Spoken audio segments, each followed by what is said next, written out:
Welcome, everyone. Thank you for joining us today. I am delighted to welcome you to this panel discussion on flipping the script, turning an employer's market into your opportunity. So my name is Tandiwe Vaughn. I'm a senior instructional designer at Beam Software, and I am very honored to serve as the moderator for this engaging conversation. Before we delve into any of the strategies and insights our panelists will be sharing, let me introduce our esteemed guests. So joining me today are two phenomenal and remarkable women who have excelled in their respective fields, and they have navigated the challenges of an employer's market. So before we begin, I just want to give you all two reminders.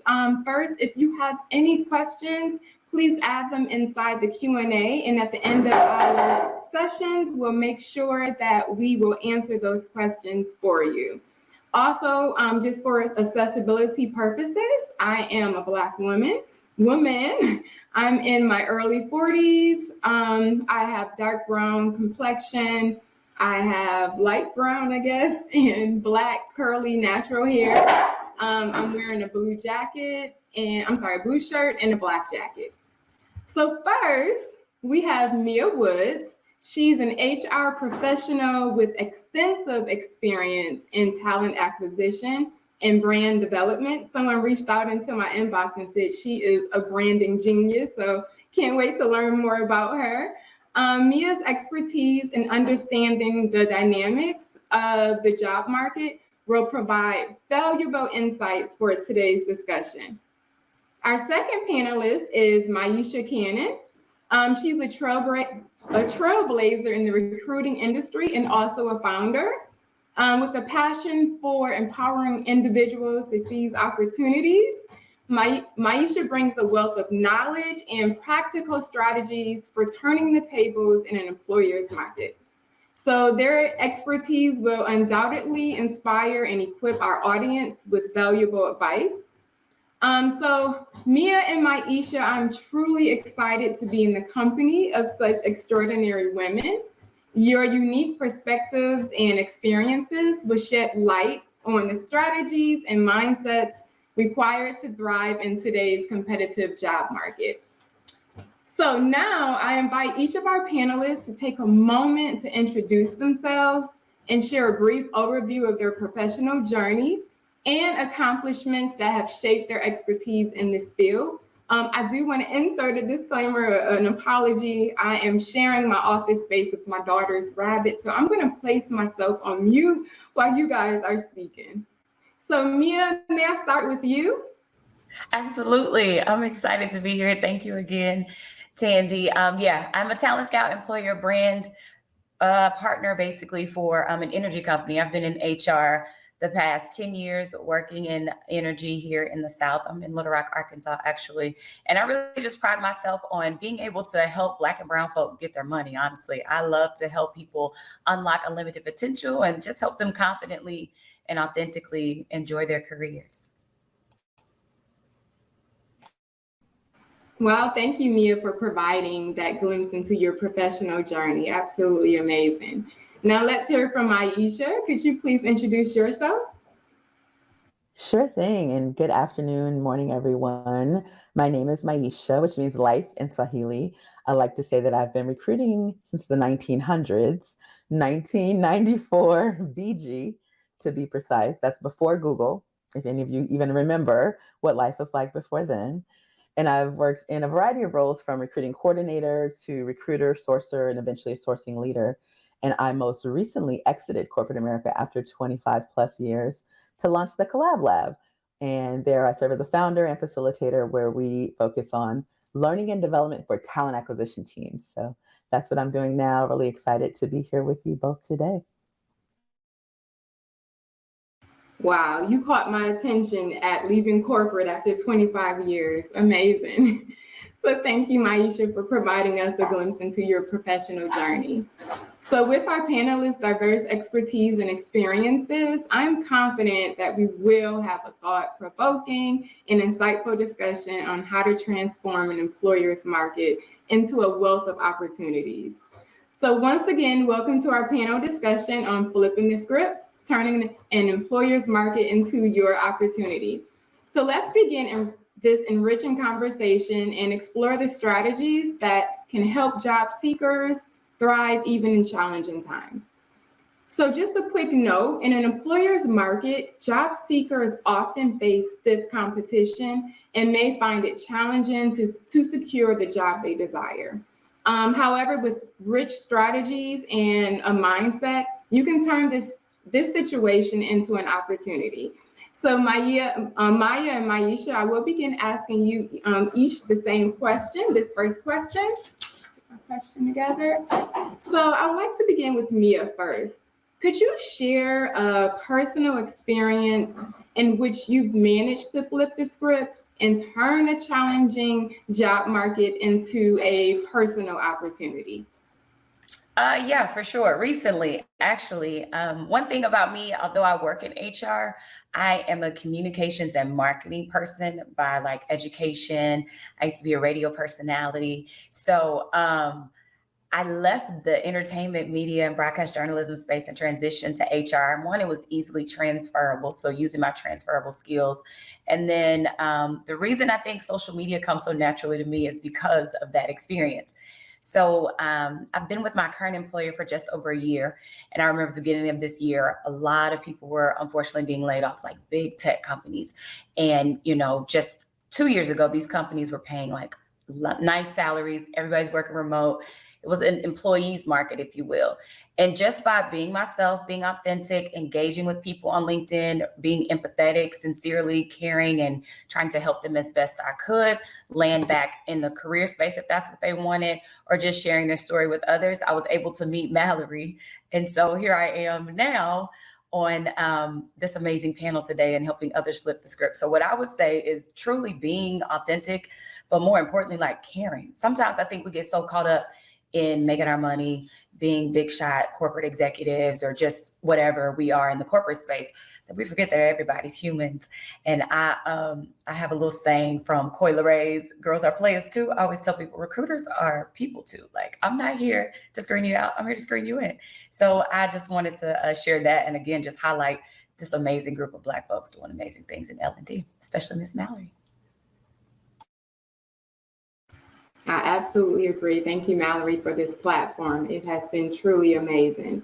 And one thing that struck out for me when you mentioned there are a lot of people that have been trying to find jobs, who have been laid off. And I was a product of that last year. And so I always say, if you don't have empathy, you just never know when you're going to be in those same shoes. So empathy goes a long way.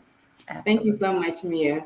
Maisha, I'm going to ask you the same question. Could you share a personal experience in which you've managed to flip the script and turn a challenging job market situation into your personal triumph? Yes, absolutely. And thank you for calling that out about empathy, because that was a piece of my story that I had forgotten when this came to mind. So I'll make sure to include that piece. But after the Great Recession of 2009, I was one of the people in Southern California, where I'm from, who was affected. So lost job, had to walk away from home, you know, foreclosure, bankruptcy, all those things that you don't plan for 10 years into a career. But I took the opportunity. I didn't see it as an opportunity then. I actually saw it as my only option. But I left the US, I moved to South Korea and taught English for a year and a half. And during that period, I returned to grad school, finally finished my master's at USC, and then coming back to the workforce after 18 months away. I still had a very difficult 8-month job search, but things on the other side of that are far beyond what I could have ever imagined.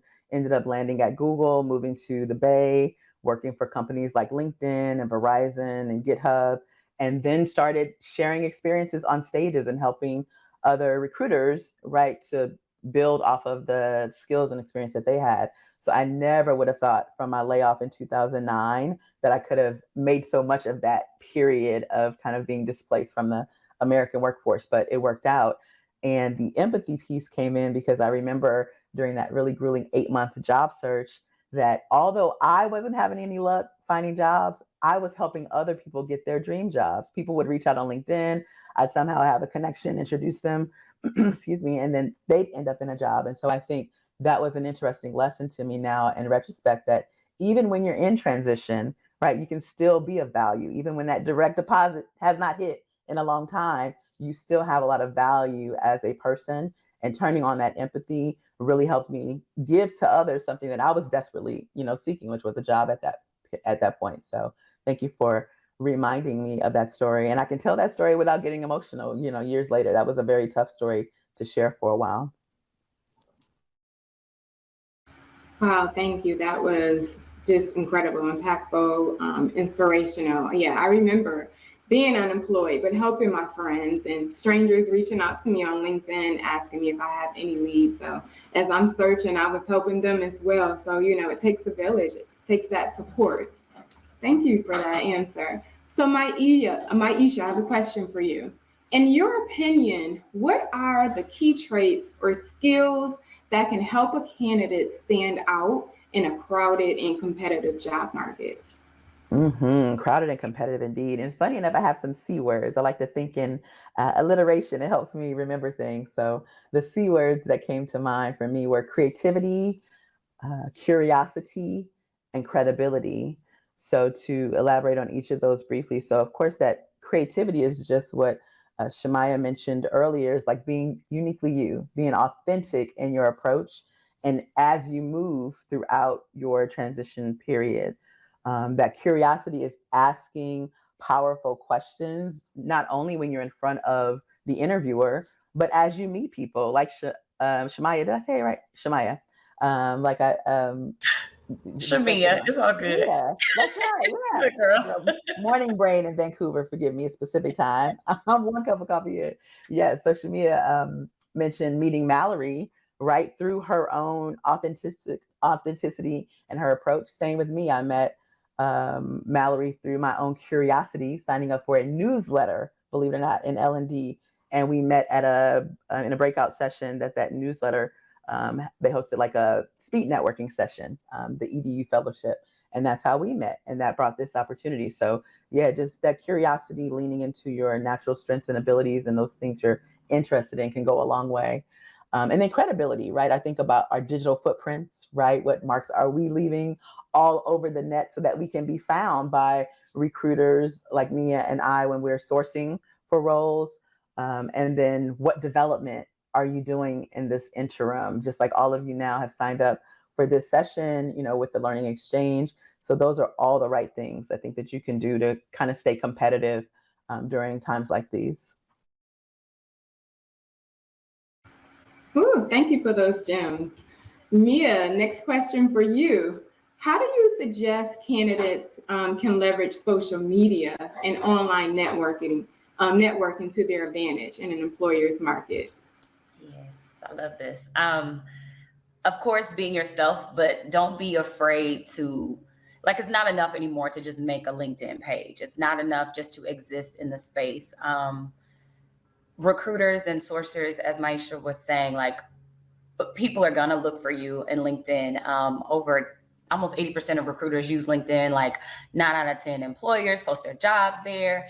So what I really recommend people do, if hey, I want to work for X company, don't be afraid to reach out to recruiters and just start Googling different titles, recruiter of X company, talent acquisition of X company, and just start putting yourself out there, making posts about what you're looking for in a job, because you are your brand. I tell my employer this all the time as we're working on building our employer brand. It already exists. Who you are is already who you are. So why not start leaning into that? I love social media. I love LinkedIn. And I just think people should utilize it a lot more, even if it's just posting your resume, completing your profile with the bio, listing your jobs. If you're looking for a job, put open to work on there. And another secret I don't think a lot of people do is follow the companies that you're applying for jobs, because in the recruiter seat, that's basically the back door for recruiters and how we have all these algorithms and things that help us find our ideal candidate. There's a company follower part, and I'm more apt, because recruiters are people too. I don't like rejection any more than you do. So I'm more apt to reach out to people that have open to work, that have company follower, listed, so that then that lets me know, all right, they are actually not only looking for work, they're interested in my company. And you'd be amazed at how LinkedIn can help you engage and crack the ice whenever you're in an interview. The company may post something recently, like with Juneteenth, with it being Pride Month. I know for me, myself, I share a lot of personal things. So you may learn a trait about a recruiter, and that's your way in to kind of break the ice and have the conversation. Or when you make it to the interview phase, that's your way to help yourself stand out. So you really just have to get super comfortable and creative about how you approach your job search. Just on the flip side, our companies are having to get super comfortable and creative about pulling the curtain back and allowing people to see who we really are outside of giving you a paycheck. Wow. I mean, you just gave me some gems. You know, I'm not in the market now, but I didn't think about, you know, actually following a company's page to make myself more visible. So that is definitely some gems that I know the audience is taking away. I just couldn't help not to avoid this comment in the chat. Someone mentioned that it can be depressing when one gets ghosted and reaching out on social media. And I get a lot of inboxes, just conversation with my friends, just telling me, as Black professionals, sometimes, you know, putting yourself out there on LinkedIn, they're almost afraid of being labeled as desperate or begging. What do you say to that? That it's very understandable. We've all definitely been there. And one thing I will say, sometimes, and I can be honest, I've ghosted candidates unintentionally a lot of times. If you can imagine how you feel looking for like 80 jobs a day or whatever that may be. And then on the flip side, someone's trying to get back to 80 times 2 of that amount of people that may have applied to those jobs.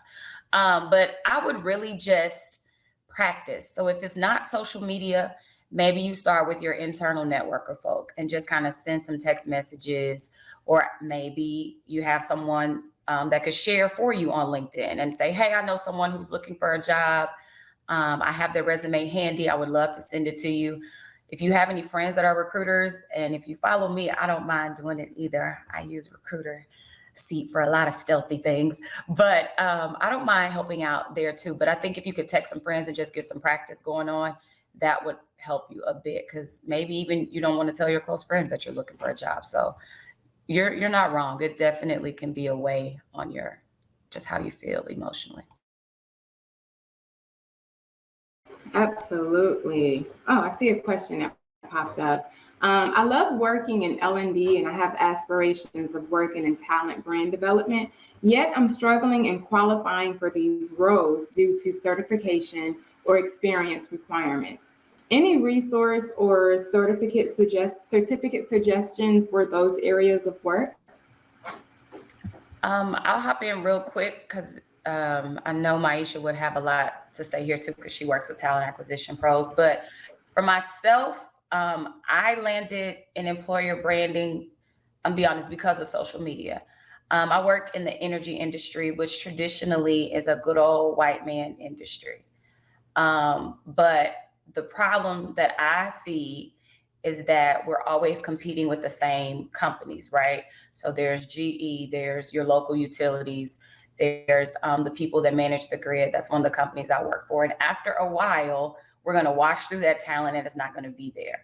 So instead of trading talent back and forth based on whoever pays the most that year, I just started telling people about my company, telling people about what I enjoy, not lying, just keeping it honest about what I've experienced. And it just began to grow, and people internally and executives started paying attention. And I'm very much a spiritual person too. Things happened and God just landed me in this position. And so I positioned myself to be the expert. I am not the expert, but I'm learning. So I do a lot of self-learning through LinkedIn Learning. I follow people that are doing this work, that have been doing it successful. James Ellis is a really good person to follow. There's quite a few employees. I don't even want to start naming people. There's a list. I can get you a list of people that I started following. But again, putting myself out there and meeting people that are friendly like myself, a lot of recruiters have shared this information with me. So if I were you, if you're looking to work for a certain company, start searching instead of recruiter, maybe look up employer brand or brand development. Recruitment marketing, talent marketing, employer branding are like the hot topics of that part of HR right now. So that's what I would recommend looking up and just seeing what works for them. And there's a lot of podcasts that I listen to as well. So I'm really learning as I go. And then I don't mind telling people because I feel kind of green in my company. I tell people, hey, I don't know. I know you're the expert. Do you mind we get a one-on-one? And I just lean in and learn with them and butter them up a little bit. But my goal is to be the expert so that when I do go to the next phase, without a doubt, I can get into employer branding. Yes, those are wonderful goals. I love it. Thank you. Just a reminder for the audience, I see some questions are being placed in the chat. Make sure you add them over to the Q&A so we can get to those at the end. My next question is for Maisha. Can you talk about unconventional ways you have seen candidates successfully create opportunities for themselves in this tough job market? Yeah, for sure. I mean, there's so many different examples that come to mind. Some of them have gone viral. Some of you may think of some, so feel free to add those to the chat too. I'm thinking of candidates who branded themselves, kind of to hop on what Mia is talking about, branded themselves so well, even a simple 3-line title, right? And that serves as your LinkedIn headline. You see it on Twitter, you see it on your resume. Then you start thinking of people as like, oh, okay, Tandy, she's the intentional instructional designer. I'm seeing her everywhere when she posts. She's under that kind of moniker, right? So that branding piece has really helped for sure. I would say, I don't know if it's as common now, but what I used to see is a lot of networking through volunteering. So when you can help with an event, say even the learning exchange, if you raise your hand to volunteer, right, you're going to be meeting a lot of people. So I can see how that could help you, nudge your career along with just even one connection. You never know who you'll meet in the chat or on stage or in a real life event, right, in your neighborhood. Meetup, Eventbrite are great places to look for people with like-minded interests that are meeting up. And then the last thing I was thinking of, it's kind of related to the question that I think it was Divine asked about, social media and why it's so important that we're on social media. As an introvert, I struggle with this, but I heard something recently that really encouraged me. And the person said, it's not bragging if it's fact. Okay, so you're not bragging. It's just, here are the facts of me. Here are the things that I've learned. And I get over that a lot as an introvert, boosting my brand by commenting and sharing, right? So it may not be my post, but I'll comment on someone's post, I'll share a resource. And after you share enough, then, 8 times out of 10, if you're sharing, then those other 2 times, it's okay to say, hey, network, I'm looking for work. Or, you can position it as, I have some, fractional availability, right? That's the newest thing, to be a fractional something, right? I have some fractional availability. I would love to take on another project, right? You don't have to position it as, I've been out of work for 8 months, help, but you can, selectively share and bring people in that way. Or even they call it like sell in private, share in public and then just DM your first degree connections with the ask, if that makes it any easier, to help that create your opportunity. Even if you don't see it posted, even if you've applied and followed up, there might be some one-off opportunities that are missed with all the noise of social. So maybe even trying that direct one-to-one could help out too. Ooh, thank you, Maisha. And that stands out to me. Create your own opportunities. And as a fellow introvert myself, I kind of inserted myself into opportunities. And I'm like, once I, get that approval or that yes, I'm like, what was I thinking? So now I have to put my best foot forward and, push past any set limitations that I probably set on myself. We have a question. Advice for anyone feeling overwhelmed with creating, updating their LinkedIn profile? That's a great question. Yeah, I'm like, it doesn't matter. I could answer that one first. I was trying to reply to someone in the chat too. Sandra, I'm gonna get to you as well. But what was that question about updating, like tips on updating the LinkedIn profile? Okay. Yes. For sure. I would say people are different and I understand that everybody has biases, but I would, a completed profile is better than not. I would put my profile picture there. I would get a headshot, some kind of just clear background if you don't want to pay anybody professionally. I would list my university if that's applicable for you. That's another way for, to form community and the people to realize, where you come from, especially if you attended a HBCU, put your university there.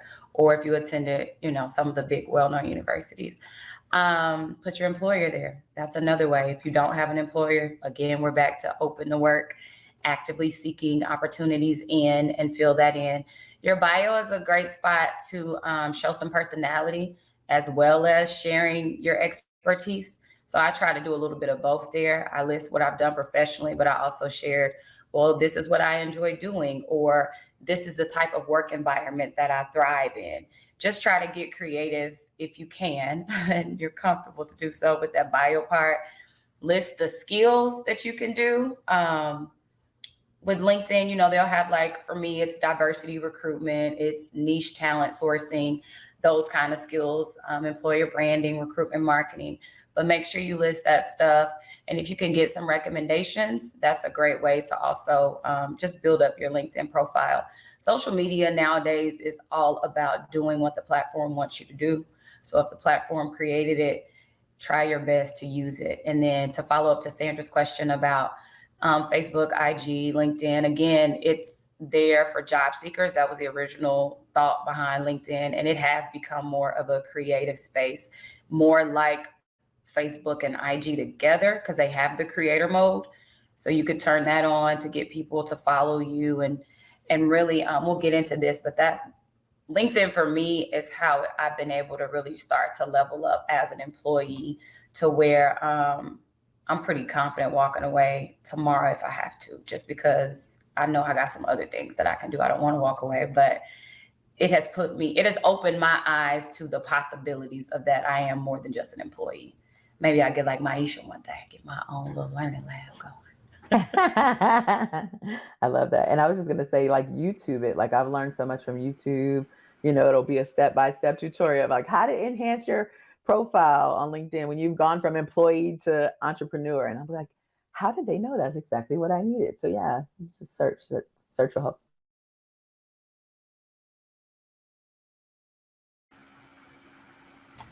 I think I kind of just answered that one, Tandy, but I don't mind just bringing it to attention real quick, is that, yeah, I do think the authentic posting does work on LinkedIn, just the same as IG and Facebook, dare I say better, because people aren't as accustomed to seeing those creative kind of posts on LinkedIn. So it'll probably stop someone in their scroll.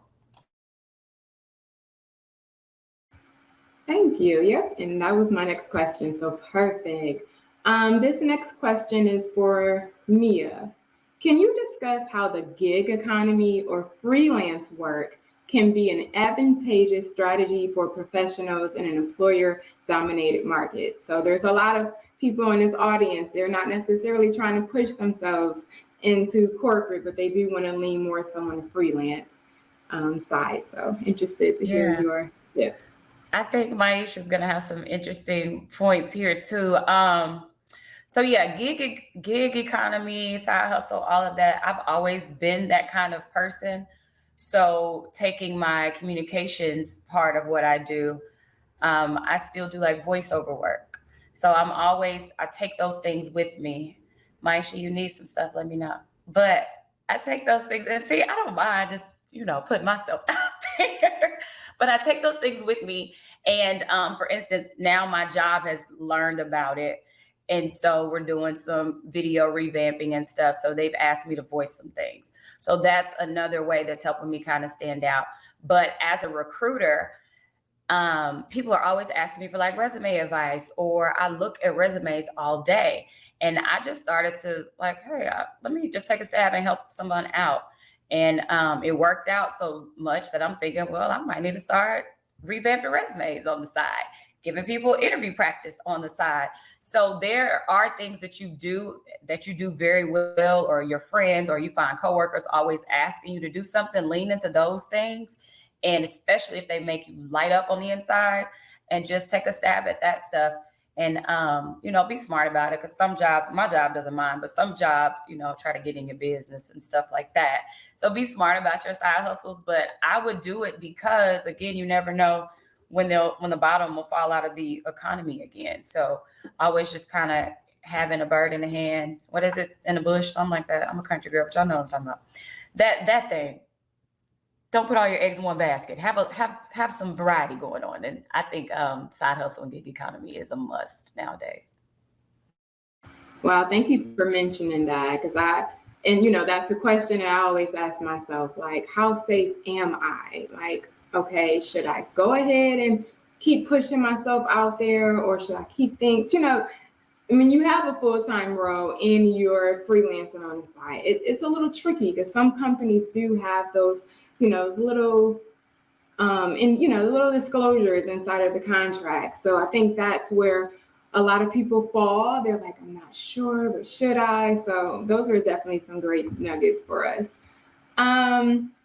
Maisha, can you provide some tips on how job seekers, this is a good question right here, can negotiate effectively in an employer's market to secure a satisfactory job offer? Like, we want to get the best bang for our buck. We want to get the top dollars. Yes, this is such an interesting topic. I was actually asking my husband for some ideas from more of a left brain perspective this morning to make sure I covered everything. It's interesting because, especially being Black in corporate America, sometimes the advice that you read doesn't always work for you, right? I've tried the, advice that I read online around always negotiating every time, and sometimes it works and sometimes it doesn't. So my vantage point for the answer will be a little bit more holistic, and I'll start by saying focus on the big picture, right? So sometimes you're negotiating money, but other times you're negotiating flexibility or schedule or scope of responsibility, or maybe a career path, right, in a certain org. So I would say do what works best for you at this stage in your career.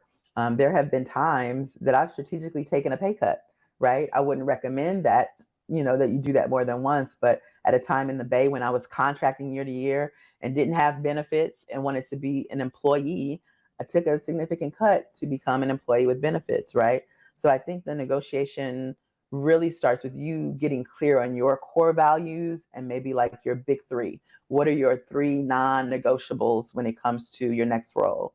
And that might be some of the things we've mentioned, right? Schedule, money, role, but you can, probably pop in the chat with some other things that are important.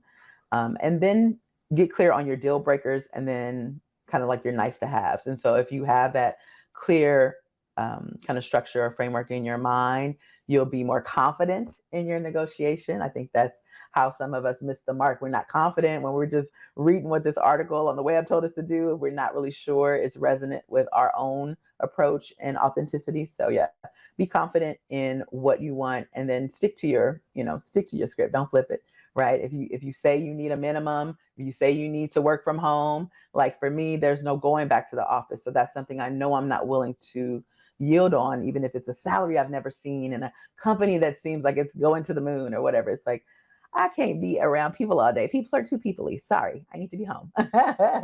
So yeah, you just have to kind of know your own boundaries there. But yeah, I would love to hear what the two of you have seen too with negotiation, or anyone in comments, because it just depends on the time too, right? If you're in an employer's market, some of the things you used 5-6 years ago may not work, right? When we pivot back, which it always does, to a candidate's market and candidates are more in demand, then maybe you can pull out some of those things that have worked in the past. But yeah, I would say just get clear on it first before you start to fight that battle, because it can be an awkward, tough conversation. Yeah, I think you're right. Also, we don't always think about other ways to negotiate outside of money. You can ask for more PTO, like you said, that remote work or hybrid work, or I need these days at home for this reason. There are a lot of different things you can negotiate outside of money. Sign-on bonuses are an easy way to get upfront money. And another thing I don't think people do when you ask for sign-on bonus, make sure you include to have it taxed, like no taxes taken out of it, tax deferred, if you will. So you'll just, pay on the money at the end of the year versus, because you'll get hit pretty big for bonus money. Yes, I wish I knew that tip. Yeah, because There you I never go. knew, and those checks would never That's be something what I they were supposed to learned. be. Hmm. Yep, myself. But ask. And then another thing I've learned just in recruiting, there's always this at least like an extra 5 to 10 waiting for you to ask for it. Just ask. Please. I kept track, just a little fun thing to do for like the jobs I did over like a 6 month period. I am flabbergasted.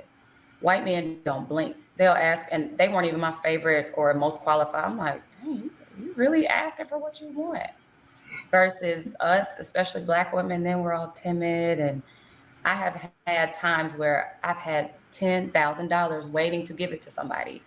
But part of being in HR is you got to manage both the company and your candidates. So sometimes if you don't ask, I can't just give you 10K just because I feel that good about you. So trust me, ask. Yeah, great points. I remember my very first corporate instructional designer role. I was just so happy to know that somebody gave me a job offer. So I took the first salary that they gave me, and I already had non-negotiables in my head. And I didn't even mention it during the interview. And one of them was working remotely. And so I ended up taking that role, and I was miserable. I wasn't happy. There wasn't inclusion in my department. And so when I finally did decide to leave, that was a lesson learned for me. And from there on, I was like, you know what? These are my 3 non-negotiables, and I'm not backing down. And there's times, like you said, where I've taken a role, I negotiated, but I didn't get that pay. But there were other perks to it, like the PTO and, other things. So great tips. But someone mentioned in the chat to negotiate your annual bonus. That's a really good tip right there. And that's a good tip. I think a lot of us forget that part. And so I have my final question for you all.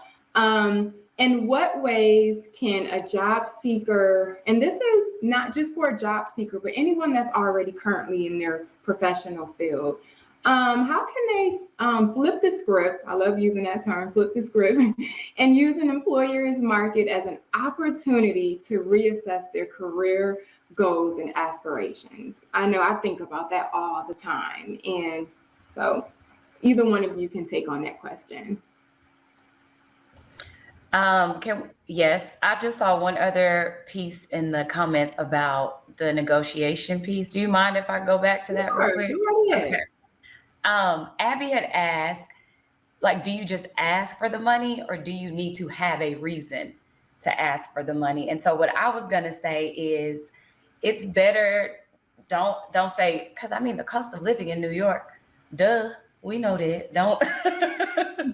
Don't do that.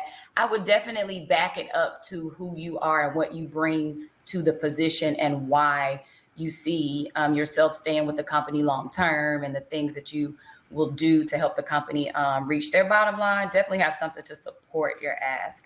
Cost of living is not enough because everybody in the building wants more money.